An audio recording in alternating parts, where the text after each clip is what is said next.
Guys আজকে আমি ভাবতেছি গাড়ি চালা ওদেরকে বাসায় নিয়ে যাব আজকে। তুই কি পাগল হইছস? কি বলছিস সব? মামা থাকো আমি যাবো না। গাইস আজকে আমরা যে পরিমাণে লেট করছি ভাবছিলাম যে পাবোই না, বাট লাকিলি আমরা যেটার জন্য আসছি সেটা পেয়ে গেছি। ইয়েস, দেখেন জীবন কি পরিমাণে হ্যাপি। এটা জীবনের ফেভারিট, অন্তরার ফেভারিট, ঋতুরও ফেভারিট, সবার ফেভারিট। গাইস 100 ফিট আসছিলাম শুধুমাত্র এই ড্রিঙ্কসটার জন্য, ফাইনালি গাইস আমরা পাইছি। গাইস জীবনের জন্য এখন ক্যান্ডি নিয়ে নিচ্ছি, একটা একটা করে নিই, ঠিক আছে? তাই সবগুলো টেস্ট করতে পারবি। জীবন ক্যান্ডি তো নিলি, একটু খেয়ে দেখ কেমন।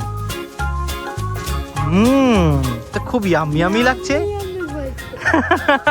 গাইস এখন একটু ঋতু খাবে, খুব ইয়ামি ইয়ামি লাগছে। গাইস আজকে আমি ভাবতেছি গাড়ি চালা ওদেরকে বাসায় নিয়ে যাব আজকে। তুই কি পাগল হইছস? কি বলছিস সব? মামা থাকো আমি যাবো না। এই দেখো তোর এখনই মাথা ঘুরে আমি যাচ্ছে। হাইটে যাবো না। তুই আমার সাথে এরকম করতে পারলি? আচ্ছা মামা ঠিক আছে তুই যাই। আমি এখন ছোট ছেলে তাড়াতাড়ি মরতে চাই না। আমিও তো মরতে চাই না, চল আমরা বাসায় চলে যাই। চলো, হাইটে। তুই একা যা একবার তাইলে। চালাই দেখি তোমাদেরকে। না না না না ভাই। ঠিক আছে ভাই। গাইস আজকের মতো ঘোরা শেষ, এখন বাসায় চলে যাবো। স্যার চলেন আমি খুলে দিই স্যার।